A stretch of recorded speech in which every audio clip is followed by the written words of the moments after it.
Well, hello everyone. Welcome to another edition of One Plus One, your place for inconvenient truth telling and myth busting. And this is part two,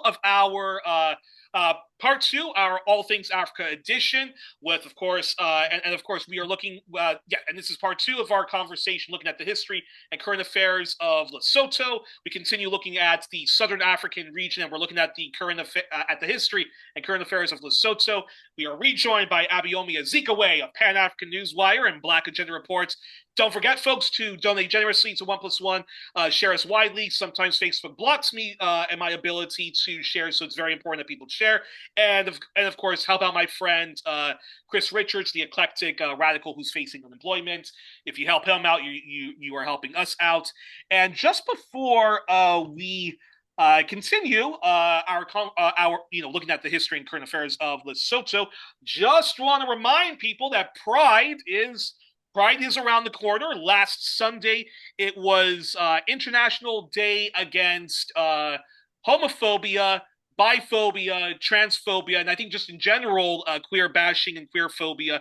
And today, apparently, in some parts of the United States, it is Harvey Milk Day. So happy Harvey Milk Day, and of course, solidarity to the entire 2S LGBTQIA plus community, especially the T, the Q, the I, and the plus, who have been facing very hideous heteronormative and queer bashing, and we stand here at One Plus One. We stand in solidarity with them. So hope folks enjoy their pride, but also do remember queer liberation, not rainbow capitalism, and no to homo nationalism and queer nationalism.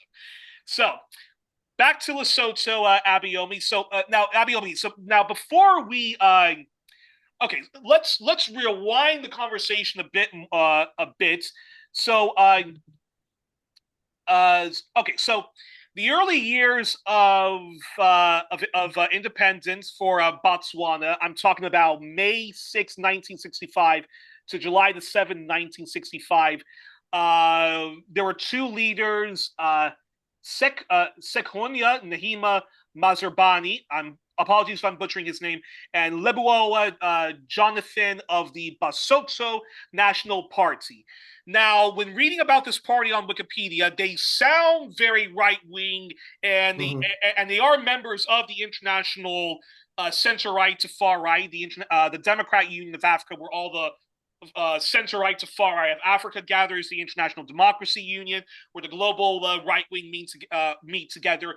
But you said something very interesting. You said that despite on paper them being right-wing party, far-right party, they actually were very good friends to South Africa's liberation against apartheid. And they governed from the right, but they weren't flaming right wingers. Okay, so talk to us about both of those two things, because you said that Lebuwa Jonathan, who was ousted in a coup January 20th, 1986. He actually he was a friend to South African liberation, the armed struggle, and so apartheid South Africa managed to overthrow him in a coup, but they did not have a satellite state, a proxy state.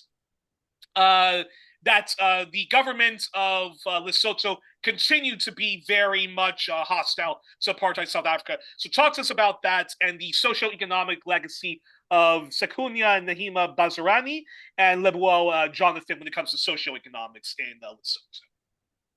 Yeah, as we talked about last week, the Basotho Land Congress Party was the initial political party during the early 1950s, and was headed by a man who, in fact, was very close with the government in Ghana during the 1950s and also during the 1960s.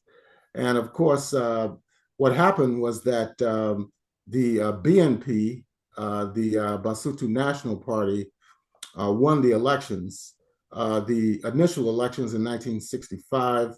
And of course, they became the dominant political party when the country gained its independence on October the 4th of 1966. Insu Mahehle who was head of the BCP party, was not able to set up a government in 1966. There was another election held in 1970 in which it appears as if the BCP won the elections. Nonetheless, under Leopold Jonathan, who was prime minister at the time, declared a state of emergency. And Ah, that state of emergency created repressive conditions inside the country, alienating the BCP. And then there's a report of an attempted coup in 1974 against Leopold Jonathan, which failed. So a lot of people okay. were forced into exile. And between 1974 up until 1980, there was very sharp political differences inside the country. You also had the formation of the LLA, the so-called Lesotho Liberation Army, which was an armed group that was supposed to be fighting for the liberation of Lesotho from the BNP. Nonetheless, uh, it turned out they allied themselves with the racist South African apartheid system, who armed them, and Okay. And that is the contradiction that took place. And then, of course, the liberation movements, particularly the ANC and SWAPO, of course, backed the Lesotho government under the BNP of Leopold Jonathan. And the LLA was carrying out operations against the government, and many people could not sign on to that. And as a result, they became alienated on an international level. Now, in 1986, as we talked about, the South African government under apartheid were demanding that Leopold Jonathan expel the ANC liberation fighters from Lesotho. yeah. There were two raids that occurred. One was very devastating in 1982 that killed over 40 people, a lot of whom were ANC refugees, as well as Lesotho nationals who died in that raid. So this became a flip, more or less, of the political situation inside of Lesotho. And Jonathan, we talked about, ruled for 2 decades, and he was forced out of office Yeah. because the apartheid regime placed a blockade on Lesotho. They would not allow food and other consumer goods to come into the country. Also, they were denying Basotho people's ability to travel to South Africa to work or to return to the country after they carried out their contracts. So, element of the military, headed by a man named Lahania, Yeah. uh, they General removed Justin Jonathan. Lahania. Yeah. Right. Yeah, they removed Jonathan from office in January of 1986. This, of course, was a coup that was funded and facilitated by the racist apartheid system in South Africa. So this went on for a number of years up until 1993, when elections were held. And in those elections, the BCP was victorious. Now, this was just a year before the ANC came to power in South Africa, which was in April and May of 1994. But during General Lahania's time in office, and when he yeah, okay, so he was in office 24th of January 1986 until he himself was actually ousted May 2nd, 1991, and then came Major General Elias Fisono Rimia. Apologies if I'm butchering his name. Mia, I think that's how it's pronounced. Yeah. Yeah, May 2nd, 1991, till April 2nd, 1993. Now, did they govern from the far right, this sort of military quasi dictatorship, or uh, or or they didn't really have any a socioeconomic vision? They more or less just like allow the country to continue. They continue to have relations with South Africa while also secretly backing continuing to back uh, the liberation movements, both nonviolent and armed struggle against South Africa. Well, the agreement between governments, the racist government in South Africa and the government in Lesotho under Lahanya was that there should be no ANC Umkhonto we Sizwe forces allowed to utilize Lesotho as a staging ground for military operations. So they had to crack down on the activities of the ANC. But by that time, uh, the fall of the system in South Africa was well underway. Beginning in 1983, there was the formation of the United Democratic Front. And in 1984, it erupted. The contradictions within South Africa erupted. You had walkouts. You had community groups that were involved in running out the collaborators with the apartheid system. The armed struggle increased, it intensified, particularly after 1983 with the bombing of the South African Air Force headquarters in Pretoria. And then 1984, there were the attacks on the collaborators in the townships. And by 1985, you had a broad-based opposition that was above ground, although you still had clandestine military operations being carried out by Umkhonto we Sizwe against the apartheid system there. So by the end of 1985, you had the consolidation and the formation of the trade union movement, which named itself the Congress of South African Trade Unions. Now, there had been a South African Congress of Trade Unions, which was banned way back many, many years ago at the same time as the other liberation movements were banned. The South African Communist Party, of course, was also banned. They were banned, well, the Communist Party of South Africa, what it was called in its earlier phase, was banned as early as 1950 in the Suppression of Communism Act. So what happened in 1985 was a broadening of the liberation movement. You had the youth wing of the movement. There were the workers under COSATU, and even before COSATU, there were other trade union organizations that had allied themselves with the ANC or some of the other liberation movements inside the country. Also, there was the community groups as well, the South African National Civic Organizations. So you had movements and operations of movements in various sectors of the South African population. And you had the high school students, the university students, the workers, the community groups, along with the underground activities of the ANC. People need to recall that many people were being killed by the police and the military inside the country during the mid 1980s. And yet, it was so bad for the apartheid system, they had to even ban funerals because the mass funerals became a source of popular opposition to the apartheid regime. So thousands of people would show up at mass funerals. And in many cases, you would have, several people being buried at the same time. You had mass arrests of activists and suspected activists throughout the country. So it was a very, very intense political situation that took place. So even by the time that they were able to force out the BNP government in early 1986, the writing was already on the wall that the apartheid regime was doomed.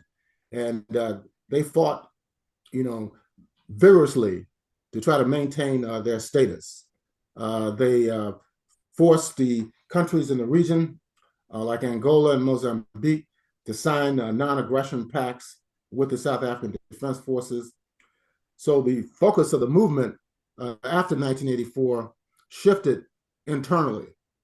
So you had more training inside the country for military operations, as well as the mass struggle, which only accelerated then. And in 1986, there was another state of emergency declared in the country in June of 1986. We're talking about Lesotho right now. No, we're talking about South Africa.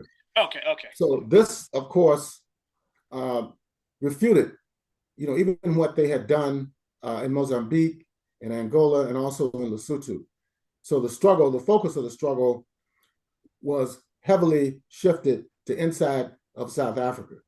So even though they were trying to cripple the regional states, it did not hold back the overall struggle for the liberation of South Africa. Also in 1990, Namibia, the Republic of Namibia came into existence there, and they had fought over a decade and a half armed struggle in Namibia.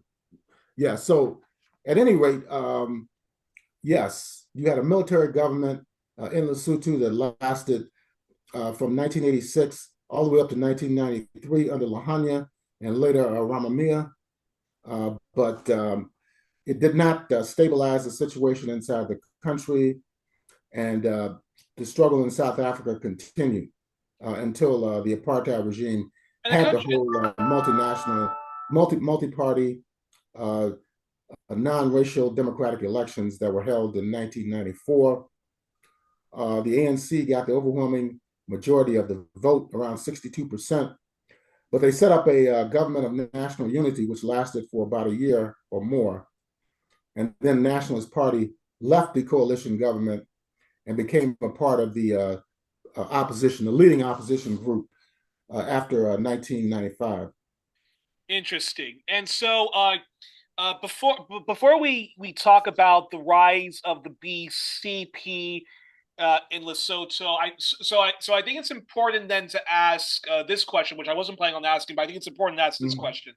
So you have this country, Lesotho, about as small, if not smaller than Eswatini, Swaziland, and just like when these southern African countries were all known as Rhodesia, Northern Rhodesia, Southern Rhodesia, and so forth, because they were all under the colonialism of Britain, which Cecil Rhodes and all of those other ghastly mining companies like De Boers and so forth have all profited immensely from the diamond, the gold, the mining industry Yes, that's in and cheap labor. Yeah, exactly Southern Africa and the use of cheap labor use. So when a country like South Africa, which is under a grotesque white supremacist apartheid regime, and it's having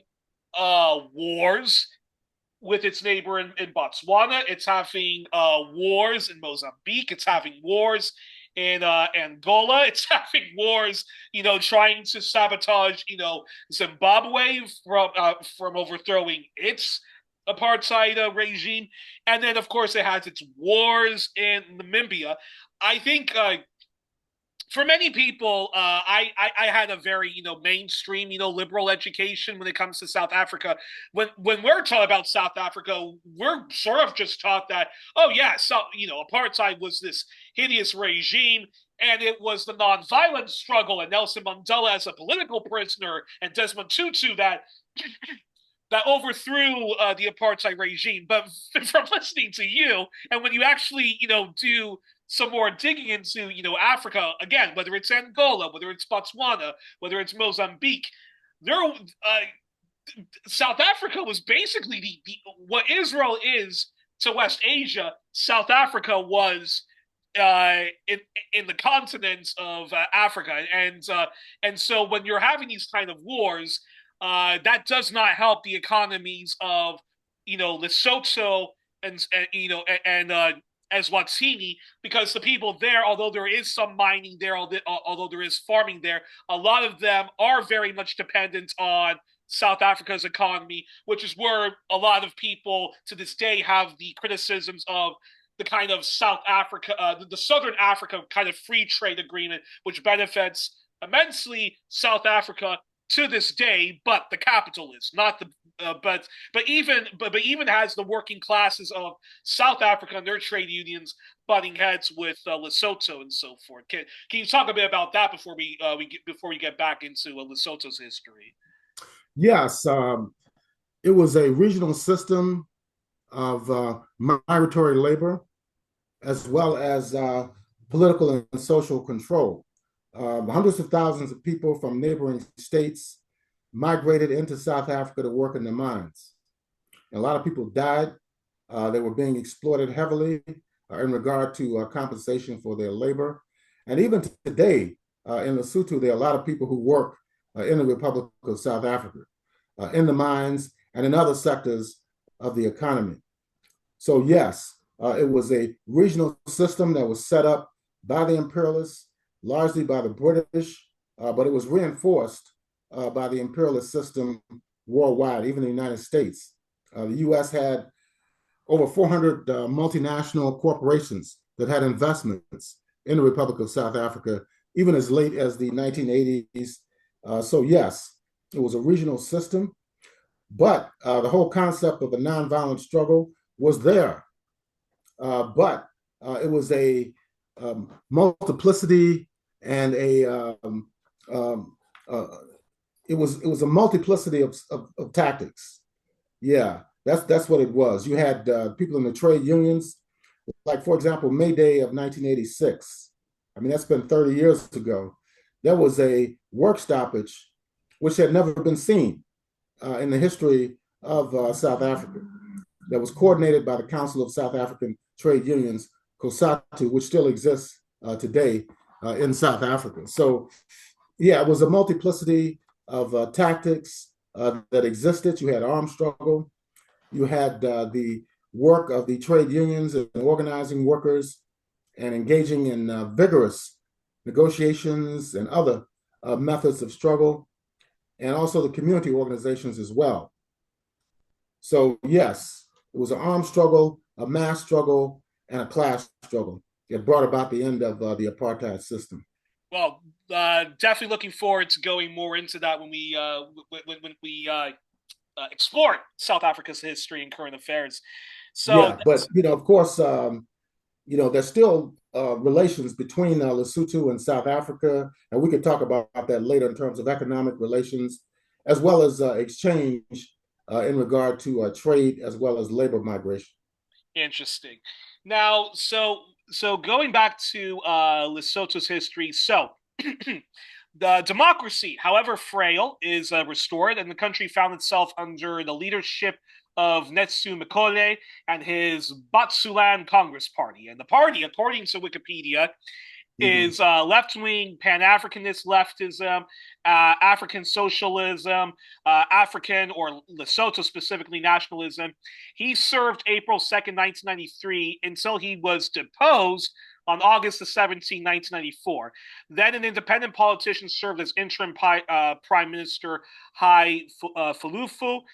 He substituted from August 17 to September 14, 1994. Then the BCP under Nicole Mokole mounted a political comeback, serving in office 14th of September 1994 to the 29th of May 1998. And you say that the socioeconomic legacy that although this party sounds great on paper, great on Wikipedia, they actually governed. This is a very sad recurring theme that happens in global history. So on paper, left wing and so forth, but they governed like right wingers, often doing the bidding of the mining companies. Certainly not tackling much needed efforts of of advancing social mobility, helping out with infant mortality, child mortality, and the vast destitutes of Lesothos who often have to go to South Africa, as you mentioned. Still going to South Africa, working in the mines, which have terrible conditions, no workers' rights whatsoever. But talk to us about the legacy of the BCP when they were in power during this period. Yeah, no matter how they may have denounced the former BNP government, they were stuck with the same regional quagmire. And that is that Lesotho is a landlocked country. It is totally surrounded by the Republic of South Africa. So that automatically places constraints on the country. What they do have is vast water resources inside the country. So there was an agreement signed between the Kingdom of Lesotho and the Republic of South Africa as early as 1986. Now, this was under the apartheid regime to build a Lesotho Highlands water project. And it started around 1990, and that project is ongoing. In fact, they just built a bridge that will connect the Lesotho Highlands water project inside Lesotho to the Republic of South Africa. And they're going to supply vast amounts of water resources from Lesotho into South Africa for the purpose of revenue, national revenue inside of Lesotho, which is very, very much needed inside the country. So that is one of the major economic projects that exists today in Lesotho. Now, in 1998, there was an attempt for the military to seize power, either seize power or to totally destabilize what was going on in terms of the civilian government there. And that prompted the military intervention of the South African National Defense Forces, which was the reconfiguration of the South African military after 1994, where they attempted to merge Umkhonto we Sizwe with the South African Defense Forces under initially Joe Modise, who was one of the leaders of MK, and also the Botswana Defense Forces. They intervened in Lesotho to put down this military rebellion that was going on in 1998. And of course, South Africa has been heavily involved in trying to resolve some of the internal problems that has existed in Lesotho, going all the way back to the 1990s. Well, you mentioned 1998. From the 29th of May, 1998 to June 18, 2012, the country was governed by Pakalita Musili and his LCD, the Lesotho Congress for Democracy. Now, they were a split from the BCP. Wikipedia says that their ideology is Pan-African leftism, social democracy. Their positions are center left. They are an observer member of Socialist International, where the global center left, leftist, or sometimes strongly more left-leaning parties meet to see how to advance a global left agenda and help one another out. However, the organization has been dominated by Western European and Nordic social democratic parties who are guilty of supporting Western imperialism, social imperialism. And since the late 70s and 80s, many of those parties have pivoted to the hard right, especially domestically on their own working class folks. And the same is true of Progressive Alliance, the sister organization. And many of the global South and those from non-European and North American left-wing parties are often too much influenced by this power dynamic and this playbook of the Western Euro-Nordic social democratic left or fake left. So how do we assess then the socioeconomic legacy of Prime Minister Musili and the LCD? Very curious. Musili, yes. Well, they're faced with the same problems that other developing countries are facing. You have a growing youth population throughout Africa that needs jobs, that needs economic opportunities, which do not exist.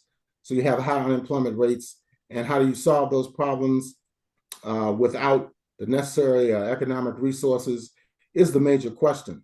But the country remained very depressed in that regard. But beginning around the early 2000s, there was the development of the so-called AGOA, the Africa Growth and Opportunity Act, which was passed during the latter days of the Bill Clinton administration. And what they did, they set up duty-free imports and in exchange for building factories, particularly in the textile industry, where people in Lesotho were producing garments and other consumer goods for export to the United States. This provided at least 50,000 jobs for Lesotho nationals.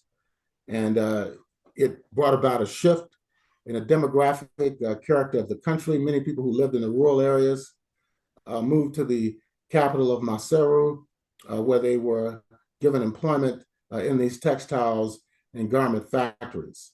So it did help in terms of reducing unemployment and also raising incomes. The problem is today, with the second ascendancy of Donald J. Trump, he has, of course, eliminated most of those projects. I think AGOA was extended for several months, yet it is not what it used to be. And there's other problems with the Trump administration policy towards African countries. The U.S. Agency for International Development, which was really part of the soft power of U.S. imperialism. It also undoubtedly worked very closely with the Central Intelligence Agency and the State Department, but they did provide assistance, particularly under the George W. Bush Jr. Came up with this project to supply antiretroviral medications for the treatment of HIV and AIDS. And Lesotho is has one of the highest rates of HIV and AIDS in the world, along with Eswatini. So this helped a lot of people inside the country. Even though George Bush Jr. was a right-wing conservative, he was a warmonger, at least they understood the danger of having epidemics and pandemics that were not being monitored and not being controlled.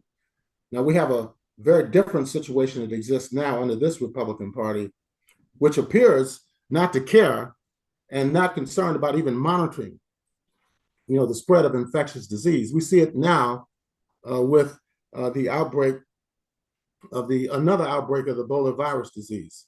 Right now. There's very little comment, almost no comment from the White House, from the HHS, which is headed by RFK Jr., who used to claim to be an environmental lawyer, but he's in the bed with climate denialists, and he's anti-vaxxer. He's opposes modern medicine.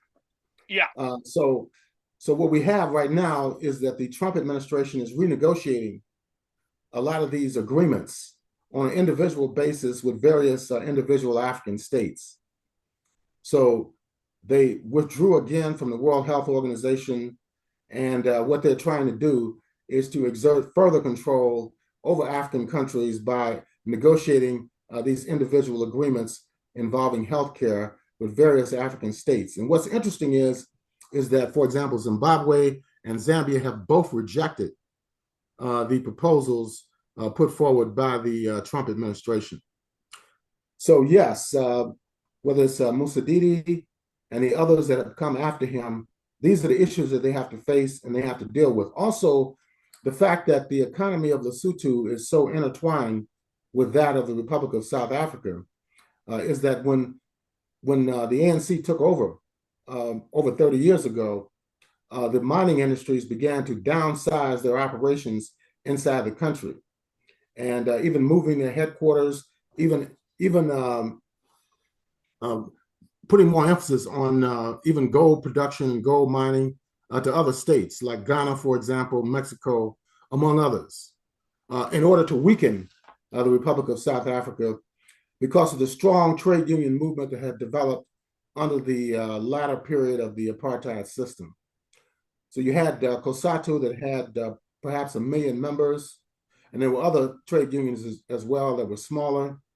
And this we're talking about during the 1990s and early 2000s. So they began to reconfigure their economic operations inside of South Africa in order to weaken the working class, to weaken the ANC government, and also to bring about a situation where the trade unions would be undercut in regard to their power to negotiate agreements with these mining companies that will raise the income and improve the working conditions on the part of the miners and others inside of the country, because you have the metal workers, you have the healthcare workers, all of which were affiliated with COSATU. Now, there was a split several years ago between one of the NUMSA, the National Union of Metal Workers of South Africa, and COSATU, which has still not been mended.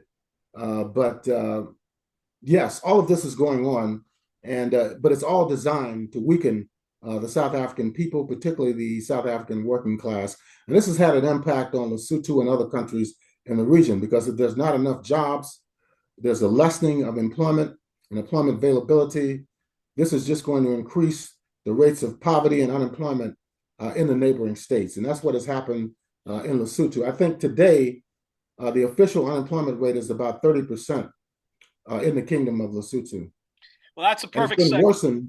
It's been worsened under the Trump administration because they've laid off probably 50,000 garment workers. And although it's been extended, but the uncertainty is not conducive to long-term employment. That's a perfect segue to this question. So this is where politics gets kind of funny in Lesotho.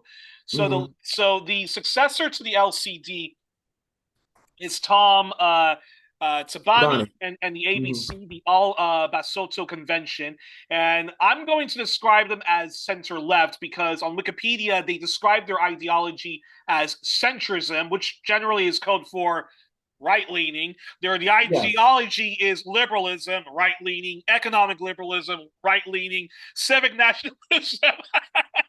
And again, in a largely impoverished post-colonial nations, we know that the free market is an extension of colonial conditions. Anywho, he serves in office from June 8th, 2012 to March 17th, 2015. Then afterwards, former Prime Minister Mosili mounts a comeback, and he again leads yet another party, the DC, the Democratic Congress, which according to Wikipedia claims to want to advance Pan-Africanist leftism, social democracy, supposedly center-left. And he serves in office from March 17th, 2015 to June 16th, 2017. But then once again, former Prime Minister Tom Tabani and the ABC mount their own comeback, and he serves office again June 16th, 2017 to May 19th, 2020. So, Abayomi, how does one look back on the socio-economic legacy of this musical chairs that was happening? Mm-hmm. Well, as I've mentioned before, the fact that Lesotho is a landlocked country, that many of the people there were dependent upon migratory labor and the resources from migratory labor, places them in a very, very difficult situation. What they do have is water resources, which they right now have attempted to exploit by selling water resources to the Republic of South Africa. But yes, it's a major problem. It is at the source of the division that exists between the political parties. I mean, the two main parties, the BNP and the BCP, have broken up, although they still may exist on paper. But a lot of the other groups that have surfaced now, well, at least up until 2 or 3 years ago, constituted, if you look at the former members of the BCP and BNP, they are, or they became involved in the LCD, the Lesotho Congress for Democracy, the All Basotho Congress Convention, the Democratic Congress, and all of those parties created a very confusing and a very contradictory social situation inside the country. And later, just in the last few years, you had the emergence of another party that was headed by someone outside of that political matrix. And that party, the Revolution and Prosperity Party, headed by Sam Makaneti, was a party that appeared to come out of nowhere. And they were supported, it appears, by several transnational corporations based in the United States. To get in office, they utilized social media heavily. And they were able to influence particularly a lot of young people. And that's how the current prime minister was able to win the elections And and actually, take office. Yeah. just before we get a little bit Mhm. into him, Tabani Mhm. is succeeded by his economic minister, uh, Mokosetsi Joro, who only served 2 terms in office, like that of his musical chairs contestant, May 20th, 2020 to October 28th, 2022. How does one look back on his legacy, or not much to even speak of? Well, yeah, with the divisions that existed in the political landscape in Lesotho, a lot of people were apparently very disillusioned with the politicians because of all these divisions. And despite these various splits within the political landscape, it did not improve the economic conditions of the people inside the country. And consequently, people began to look at a new political structure that they wanted to see and to bring about some type of change inside the country. But in reality, it really still has not happened as of yet. Uh, Answer me. One moment. Yes. Sorry. I just lost something here. Okay, sorry about that. Okay, so since October 2022, Lesotho has been governed by Sam Matikani. You talked about him, of the Revolution for Mhm. Prosperity. Prime Minister Sam's background is he's a millionaire businessman. Yeah. Yeah. His political party on Wikipedia, they describe themselves as a centrist party. And again, I'm going to assume when people call themselves centrists, or they're of the center, uh, you know, it's right leaning. It's most of the times when people say that, that's just code for I'm a right winger and I'm right leaning. So it might as well be a right wing party, because the ideology of the party, again, according to Wikipedia, is liberalism, populism, and I assume they mean the right wing, right leaning populism. But the one good element is that they are socially liberal and socially tolerant. How do you assess his socioeconomic legacy so far? Well, it appears as if he was heavily influenced by elements within the transnational corporate community in the United States. The way he came into power, he did not utilize traditional methods of campaigning, and this set him apart from the other parties, the ABC, the LCD, the DC, and so forth. And he, as I mentioned, he used social media platforms to advance his electoral campaign. And in all likelihood, this was coordinated by elements in the United States. And he was able to push his name out. And the fact that he wanted to distinguish himself from the existing political parties inside the country brought about a huge backing for him electorally. So he gets in office, and immediately he begins to privatize and downsize the government and even government employment inside of the Kingdom of Lesotho. So a lot of people were laid off of their jobs. They were encouraged, as an official policy of the government, to set up their own businesses, and which is fine per se.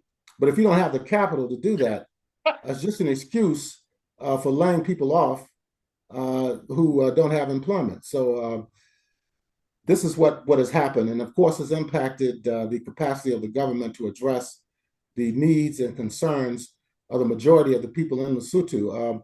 The population right now is estimated at about 2.3 million people, and with a 30% unemployment rate, you still have a lot of people who have to travel to the Republic of South Africa to seek employment. So it really objectively has not improved the conditions of working people, of young people in particular, and also farmers as well. Because you have an agricultural sector that still exists, livestock, uh, cultivation, and so yes, it's still a heavily rural country, and a lot of livestock production still goes on.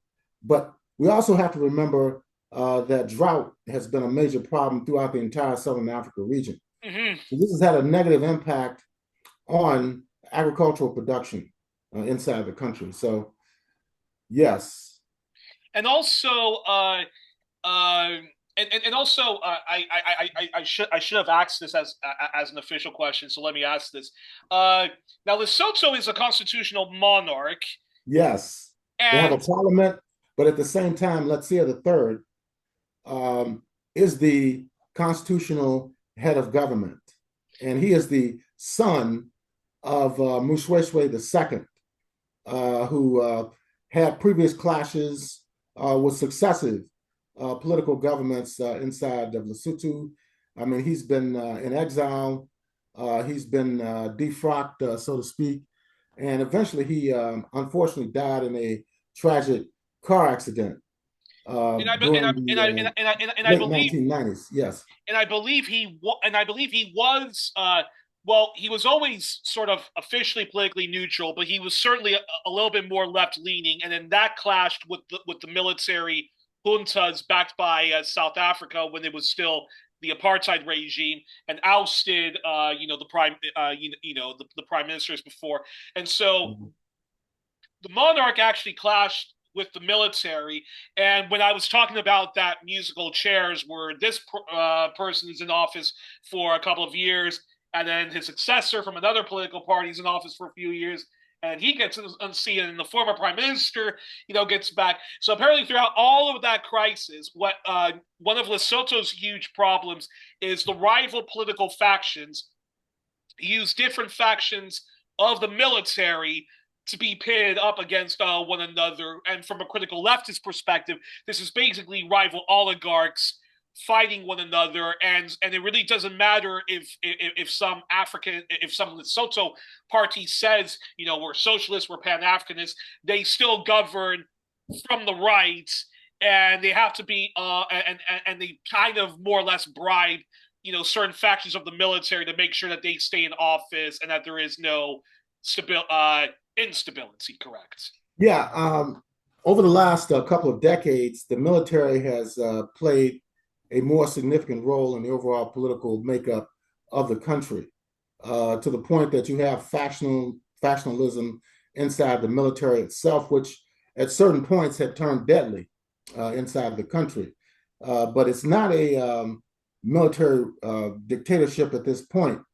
But there had been periods, particularly after the overthrow of the BNP in 1986 and by Justin Lahania. And then, of course, he was removed by someone inside the military as well. So, yes. And then, of course, there was the unrest in 1998 that was headed up by the military.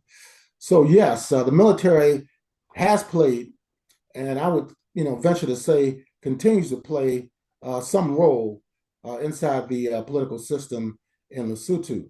But the current government of Montekane is largely a government that believes in globalization, that, of course, believes in privatization, and that has had an impact. Because if you look at the dominant ideological orientation of the imperialist system, it is, anti-government, so to speak. Yeah. It is ideology that encourages, quote, free enterprise, unquote, or individual business initiatives, which is a failed strategy because everybody cannot go into business for themselves. When that happens, or even if it approaches that level, you'll wind up with a country of beggars. Everybody has a business. Everybody is trying to sell something to someone else. And that's not going to foster economic development whatsoever. We've seen that in other African states. Nigeria, for example, there are many markets that exist. Ghana is a very similar situation. And when the situation deteriorated in the Republic of Zimbabwe, you had more and more people involved in individual enterprises as vendors and so forth. So his policy, I don't believe, is going to be the cure for the economic crisis in Lesotho. Yeah, I completely agree with everything you just said, and again, if one even just looks at what a liberal democracy is, one of its central tenets when it comes to socioeconomics is the free market. Now, even when okay, I should not say this, but if you just push aside, the racial caste system that is in the United States, Yes. that is in Britain, and that makes up so many countries. So even if you put, racism aside and you just focus on, the largely white population, so forth and so forth like that, and you have the free market, it's still our major societies of haves and have-nots and people struggling and so forth, and most small businesses and stuff like that. In the end of the day, a lot of them actually, a lot of them, if they need either government subsidizing them or they need huge amounts of tax reliefs and and so forth like that. And colonialism is just another form of capitalism. It's just a form of capitalism.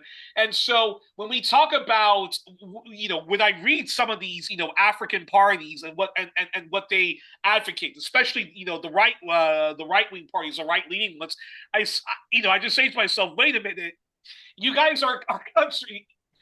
These are countries that are in extreme destitution, stuff like that. You guys want to talk about the free market and businesses like booming and stuff like that? No, like it's only socialism. It's only socialism and guaranteed jobs programs and all these other left policies that are going to lift people out of poverty. And in history, anytime the government has gone involved in the economy, whether it was FDR in the Great Depression, or whether it was the brief moments Aristide was in power, even the brief moments of left wing governments, whether they were in Latin America or in Africa or in any other part of the world, however small those governments were in power because of constant sabotaging, military coups, and so forth like that, in terms of social mobility and whatnot, life was just so much better under any form of socialism. And if you look at Eastern Europe right now,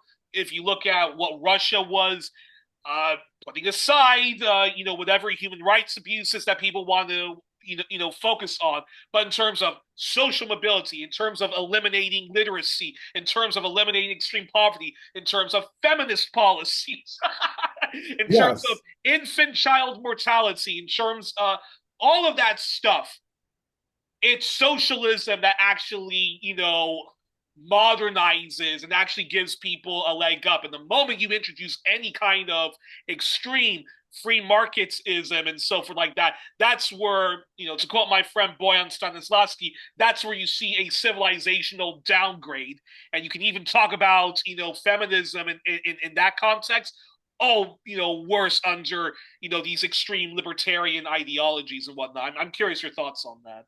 Most definitely. I mean, FDR, his policies during the New Deal salvaged the U.S. capitalist system because you had people who were hungry. They were having hunger marches, anti-eviction coalitions, like in Chicago and different areas of the United States. And then he had to institute a welfare system, the Social Security Act of 1935, and so forth. And that has stabilized the U.S. capitalist system. It didn't undermine it in that particular regard. What we see now is a total reversal of that. Even in the 1960s, the so-called Great Society programs of Lyndon Johnson, which began to develop under John F. Kennedy. But that was not enough to keep the United States out of the Vietnam War. You had a simultaneous funding of the Great Society programs where you had food stamps and there was more money being shifted into public housing and eventually affirmative action programs and so forth. But you also had an increasing military budget, particularly after 1965. And that war lasted all the way to 1975. And what happened after 1975? There was a huge restructuring of the world capitalist system. Major recession here in the United States during that time, and a world recession, which has been repeated. Look at the early 1980s. We can look at periods during the 1990s, the so-called Great Recession of 2008. So it is not stabilized whether you have a Great Society program or whether you have austerity. This has not stabilized the world capitalist system at all. So we have countries, not only in Africa, but in other developing geopolitical regions, who do adopt these type of programs that foster globalization and other types of economic policy that really do not benefit the masses of the people in those areas, particularly the impoverished, the working class, the farmers, and the youth. And in Africa, as I mentioned and have mentioned in previous programs, in some countries, you have 70% of the population composed of youth under the age of 21.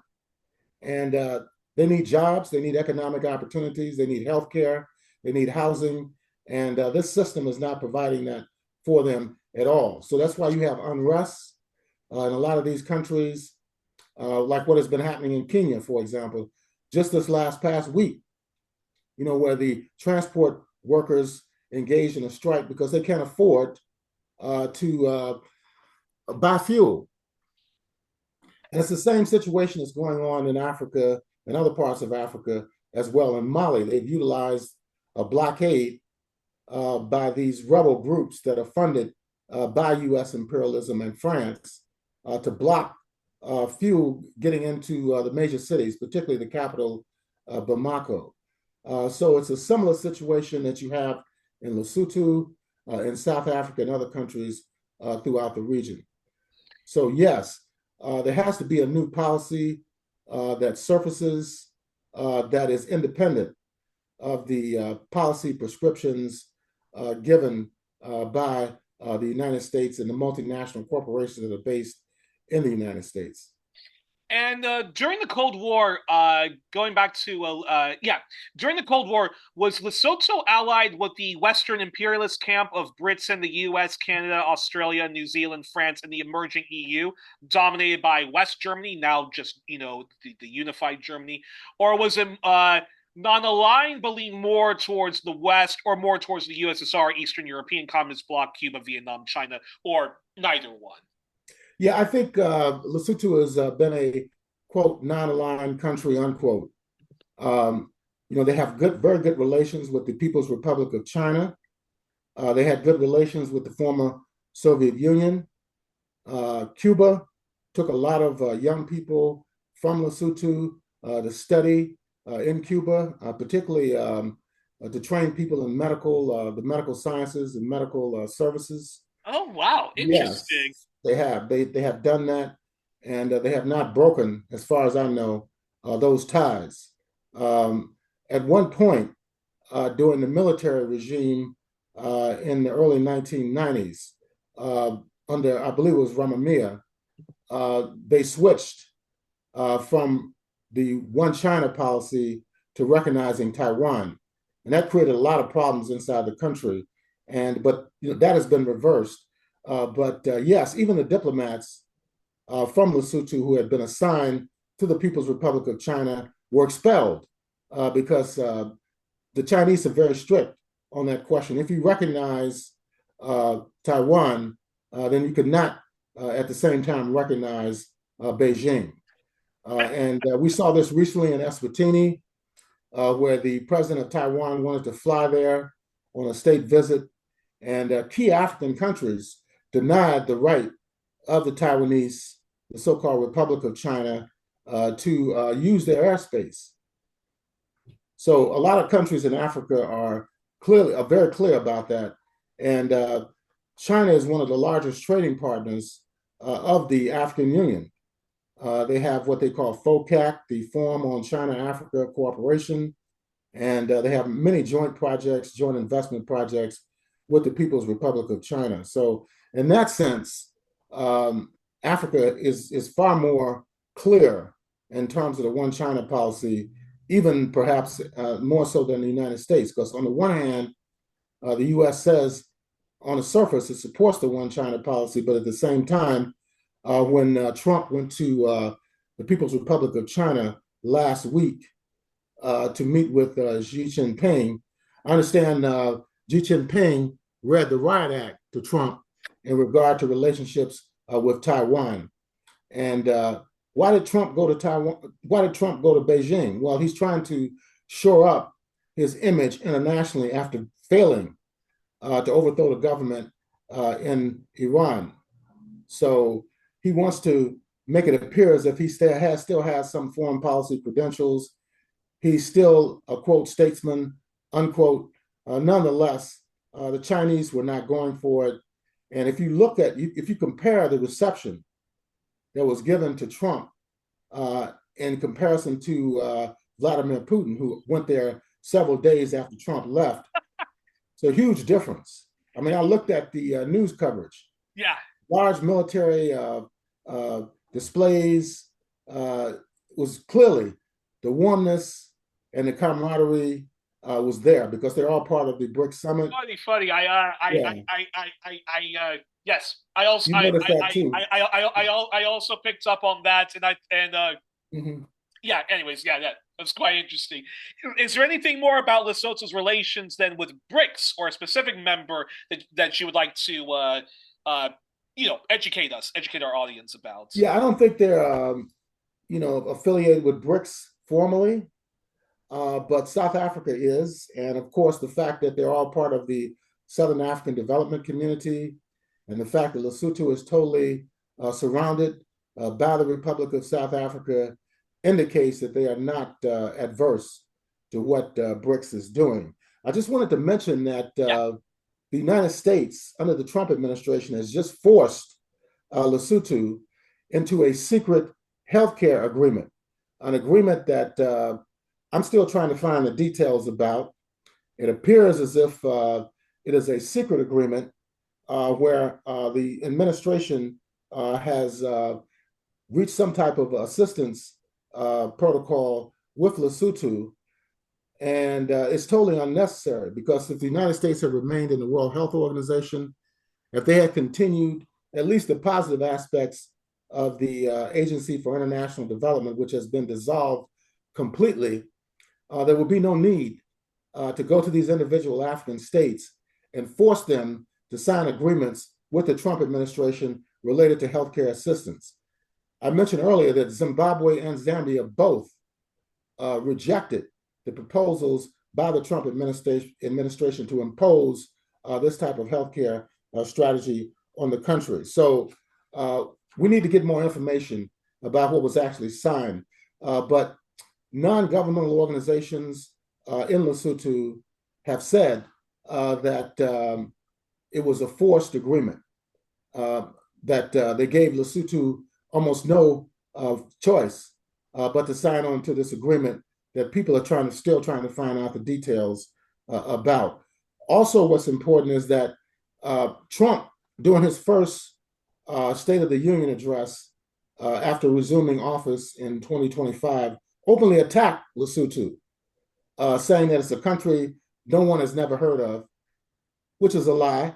You know, anybody that knows anything about African history know about the great King Newswire I, who was a Pan-Africanist back in the 19th century, who brought together all these different chiefdoms and clans into one nation that was successfully able to avoid colonization during the 19th century and 20th century. So he doesn't know what he's talking about at all. And he claims no one had never heard of it. Yet the United States has an embassy in Lesotho. So, I mean, he doesn't even know what's going on in terms of his own government. But yes, this agreement, there needs to be more information about it. And as I mentioned before, the Sigu Bridge, which has just been opened up, it is 825 meters, which is about 2,700 feet long, 90 meters, 295 feet high. It's a major project that is supposed to facilitate the Lesotho Highlands water project, which has been in operation for many years. But the project is still not complete. There's still more engineering work that has to be done, and the cost, even of the bridge, is quite substantial. And this bridge is supposed to facilitate the Lesotho Highlands water project. The first phase, as I mentioned, started around 1990, and it's not going to be complete until 2028 and 2029. So the bridge, they're saying, created about 1,200 jobs, which are desperately needed inside the country, and to deal with the 30% unemployment rate that exists now in Lesotho. And a lot of that unemployment has been fostered by the world capitalist system, restructuring the mining industry in the Republic of South Africa, and at the same time, the evisceration of assistance through the Agency of International Development, as well as the domestic policies of the current prime minister, which of course deals and is heavily influenced by U.S. Multinational corporations in regard to globalization and other talking points of the world capitalist system. So the 50% tariffs as well that were imposed on Lesotho for no reason. I mean, a country that small with 2.3 million people in their population, the administration imposed 50% tariffs on all of their exports to the United States. So this helped destroy the textile industry inside the country. The U.S. Supreme Court several months ago said that these tariffs were unconstitutional. And in fact, the federal courts, where the case was prior to the Supreme Court ruling, has ordered the Trump administration to repay a substantial amount of money back to corporations, but they have not ordered them to send checks to consumers. I mean, everybody in the United States who is of age, every family in the United States should get some type of compensation for the increase in consumer prices, whether it's on durable goods or whether it's on commercial or industrial goods, should be refunded to individual families and small businesses in the United States. Now it appears as if it's only the medium-sized and large-scale corporations that are eligible for these rebates. But the ordinary people inside the United States are paying more money for fuel, more money for food, clothing, energy costs are skyrocketing as well. I mean, like heating cost and water cost, electricity costs are still going up here in the United States. And the Trump administration could care less. He's said it openly. He's not worried about the rise in gasoline prices. He says as soon as the war in Iran is over, the gas prices will drop like a rock. Well, that has not been the case whatsoever. The fighting in the region has died down, at least in the Persian Gulf. There's still fighting going on in southern Lebanon. People are still being killed and displaced in Palestine, both in the West Bank and in Gaza. You know, you got these settler gangs that are throwing people out of their homes, beating up people, attacking small businesses in the West Bank, and there's still targeted assassinations that are going on in Gaza as well. So this is a worldwide problem, and Lesotho, being a small country that is landlocked, that is trying to do something to help itself as a nation state, has been impacted by this. They twisted their arm to sign this new health care assistance program. So we have to see what the real impact of that is going to be inside the country. But it is a very, very serious situation that's going on internationally. And now, although I haven't heard about any cases in Lesotho, the reemergence of the Ebola virus disease is a cause for alarm because it is broken out in the DRC. There's been some cases in Uganda. The World Health Organization is trying to address it. The African Centers for Disease Control and Prevention is also trying to address it. But you don't hardly hear anything coming out of the United States, whether it's from the Centers for Disease Control and Prevention, the Center for Infectious and Allergic Diseases, and HSS Secretary RFK Jr. Has not said anything about it. So it could be another outbreak of infectious disease. We hope that won't be the situation. The World Health Organization, their statements have been somewhat contradictory. They're alarmed about what's going on, but then at the same time, the Director General said a few days ago he didn't think it would turn into a pandemic. But we'll have to see Yeah. what happens, because remember in 2014, there was somebody from Liberia who returned, who lived in Houston or Dallas, I believe it was, and he had a disease. He died of it, and it spread to several healthcare workers. They didn't pass away, but there was a lot of fear and apprehension in this country 12 years ago about the Ebola virus disease spreading. So this disease has been going on now for about 50 years.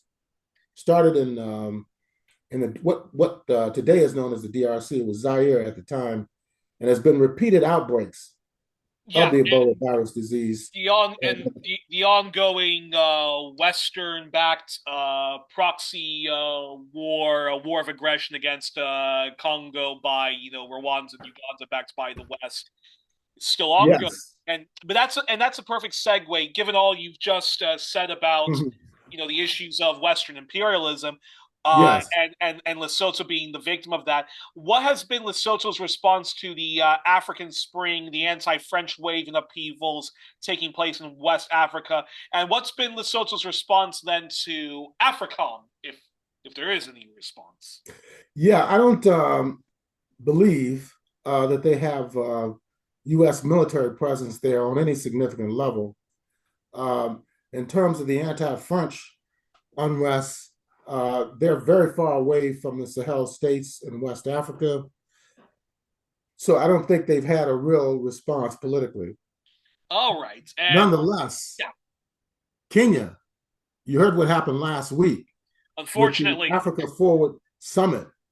yeah, And they had a counter summit that was organized by the Communist Party Marxist Kenya, which faced a lot of repression. People were beaten up, they were gassed, they were arrested. It appears as if everyone has been released because of the international attention. Margaret Kimberly, the executive director of Black Agenda Report, attended that along with Netfa Freeman, who's with the coordinating committee of the Black Alliance for Peace, were there. And just this week, there was a transport worker strike in Kenya, in which 4 people were reportedly killed. So Kenya is a very, very volatile state, even though it has the largest economy in East Africa. The government there is very worried about any potential outbreak of unrest, particularly among the youth and the workers. yeah, very So, yeah, very right wing country, Kenya. And if people are yeah, interested, they should look at our looking at the history of us, you and me, looking at the history and current affairs of Kenya in our Africa series. yes. That So Lesotho is part and parcel. The crisis there is part and parcel of the broader crisis of Africa, and that is the reality of the situation. And I don't think this is sustainable. That the Trump administration's policies are sustainable because there are contradictions that are developing here. If we look at Britain, for example, the far right is making a major push right now in the recent local council elections that took place. Is that sustainable? And it's the same situation in France, where you have a rising right-wing party there. And the left did very well in the last elections in France, but they've not been able to appoint a prime minister, and they have not been able to force Emmanuel Macron to hold national elections in France. So all of this will come to a head sooner or later. Yes, and the people who are challenging Keir Starmer are in many ways even worse than him. So in England, you get to choose between 3 to 4 right wing parties. Isn't that wonderful? Yeah, Hopefully, people don't be and sectarian with the Green Party, they but all yeah, believe that migrants are the source of the problem. So it makes no sense whatsoever. Yes, especially when the Reform Party is trying to make headwaves in Wales and in Scotland, and their Yes. pitch and Nigel Farage and his cult, his pitch to the people of Scotland, which is one of the most impoverished parts of the UK. Although Yes. I believe in Scottish independence, but it's one of the most impoverished parts of the UK. I've been there many times. One of my best Mhm. friends is based there, and I just find it. I mean, he's trying. I mean, the pitch is, of Nigel Farage is that vote for reform because what we're going to do is we're going to exploit the oil, the North Sea. Oil, and we'll make sure that you guys get a very good, cuts of the profits and stuff like that. Yes. Richard Trump is Tice, advocating that. yes, and Richard Tice, when he and Reform and his gang were doing some kind of like rally, with the bus. One of the journalists from Politics Joe, which is a bit of a left leaning, very popular YouTube channel, and one of their correspondents was talking with Richard Tice about lots of people are saying that because of this war in Iran. This is why the cost of oil and gas and electricity is going so high. And he says, no, no, no, that's not the reason. The reason is because of all this stupid net zero stuff. We need to exploit North Sea oil. That's going to give people's jobs. And if you compare it to America, they pay very low electricity and energy bills. That's a huge falsehood. Energy costs are skyrocketing in the United States as we speak, and they're going to go even higher as long as the crisis continue to exist in the Strait of Hormuz and the Persian Gulf in general. Yeah, so well, hopefully the people of Scotland, hopefully cooler heads prevail, even though many are very dissatisfied with the SNP and Labour and so forth. But the SNP did very good, also in Right, they local did. elections and so forth. And Yes, many people actually are afraid. I mean, I don't believe in the concept of Great Britain. I think England should be its country. right. Wales should be its own country. Scotland should be its own country. And But Ireland should unite. but they think but many people who do believe in the concept of Great Britain, the United Kingdom, they do think Yeah, that there might be a serious constitutional crisis if reform becomes the largest party. The prediction is that they think that reform is going to be very big, the number one party, but they will still need another party to govern with them as a coalition. The probably the Tories. conservatives the conservatives have said that they would never work with reform, and Nigel Farage has also said he would never work with the conservatives. But I know Nigel Farage, and Yeah, he once said when Boris Johnson didn't abandon his bad Brexit deal, he did say, he did say us at the Brexit party, we still believe in country over party. So, and he still encouraged people to not vote for the Labour Party and to tactically vote. That got Boris Johnson his huge majority against Jeremy Corbyn, the only real left wing leader that Labour has Labor ever leader, had. former Labor leader. Now he's independent. Our Exactly, party, that's exactly. what it's called. Yeah, your Yeah, party, which he is the leader, or at least he's the parliamentary leader, and yeah, so many people think if reform gets into power, they're going to have the conservatives yes. governing with them, which I do think will happen Mhm. because a lot of their parliamentarians are former conservatives and so forth, and that's when the constitutional crisis will hit because Nigel Farage is also running on abolishing devolution, abolishing the Welsh Parliament, abolishing the Scottish Parliament, and that's where I think you'll see an uptick in Scottish independence movement and maybe even Welsh independence movement. So the UK is quite a volatile country right now. It is. It's quite volatile right now. I mean, it's the economic crisis there, and the crisis of nationalism and right wing extremism, as represented by the Reform UK, and those that are outside of government. For example, the Unite the Kingdom rally that took place last weekend, Yeah, uh, taking place at the same time as the Palestine Solidarity demonstration, which was huge. So Britain itself is really moving towards more fracture and more unrest inside that country. Yes, and there's definitely, and I think this whole summer and definitely whenever another general election comes, I think you're going to see a lot of that polarization. I mean the last two times I have been to England, seeing a lot of my comrades there who are all involved in left wing movements and people power Mm-hmm. movements there. I mean, there already was huge far right marches that was going on, and then us who were involved in Palestine solidarity marches, queer liberation marches. Pro, migrants, pro immigration marches, anti racist marches, and even to an extent, anti imperialism and Palestine solidarity. So you had us, marching.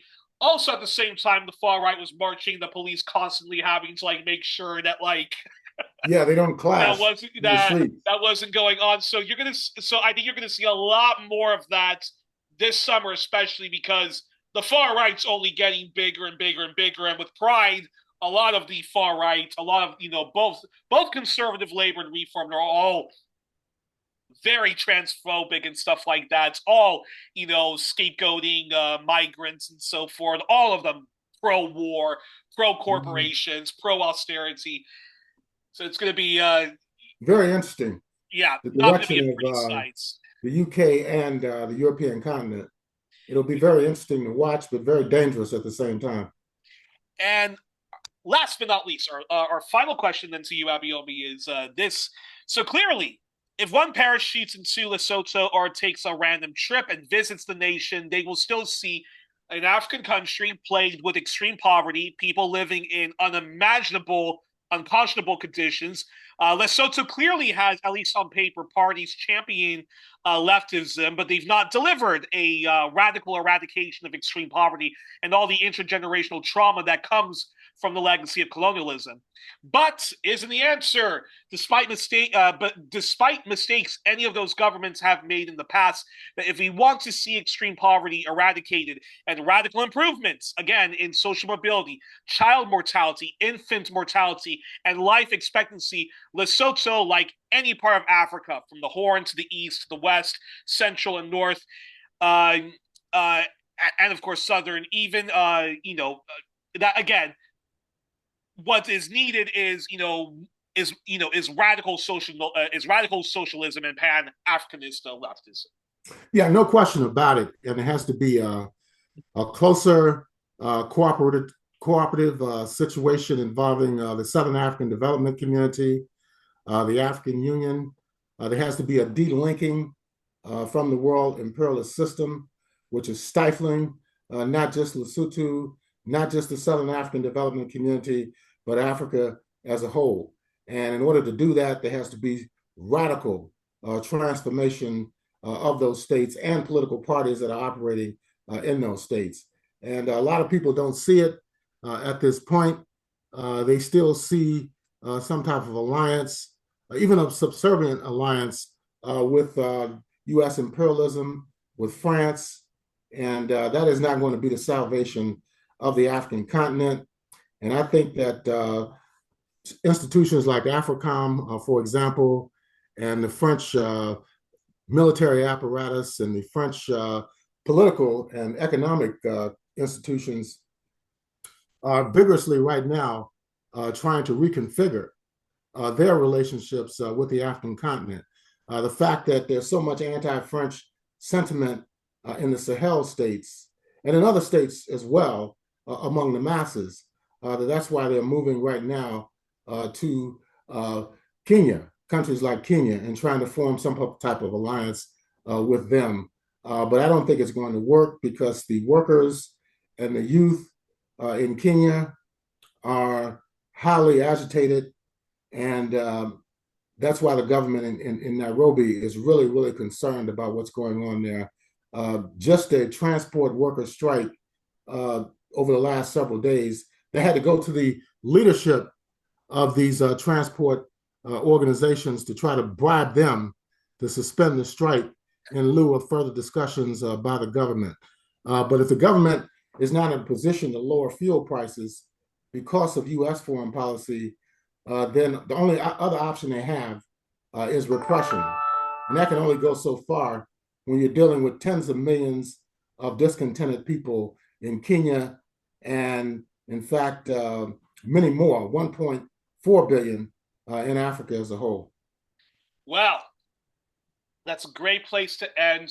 We were joined on this edition of One Plus One with our always wonderful historical guide, our tour guide, Abayomi Azikiwe of Pan-African Newswire and Black Agenda Reports, longtime independent journalist, historian, Pan-Africanist leftist thinker, and activist involved in anti-imperialist campaign in Africa solidarity. Do check out the work of both Pan-African Newswire and Black Agenda Reports, especially because Margaret and the team have been doing a lot of on-the-ground reporting in Africa and so forth, and the work of Black Alliance for Peace. And reminder to check out the playlist of this series with Abayomi and other great informative stuff on Africa and share it widely. Donate to One Plus One generously. Please share us widely. And don't forget to check out the Eclectic Radical. Become a Patreon over there to help out my friend and colleague Chris. And wow, the next country we are going to explore. It's been a long time coming for this one. We are going to be exploring South Africa. So please join us for that. And until then, good night and good luck. Have a great weekend, folks. And for more, and again, for more on my guests, I'll make sure to have the links to everything in the comment section. Happy Harvey Milk Day and enjoy Pride, folks, and solidarity forever to the 2S LGBTQIA plus community. And And again, Africa Liberation Day as well, which is Monday. when is that? When is that? It's Monday, May 25th. Be the 63rd anniversary of the formation of the Organization of African Unity. So there'll be Africa Day, Africa Liberation Day commemorations all over the world. Fantastic, and that's going to be a great week then to be covering South Africa and the history of Yes. there, and of course, solidarity, of course, to all the 2S LGBTQIA plus communities of Africa, and Yes. so all my best until then, folks. Good night and good luck, and see you next week.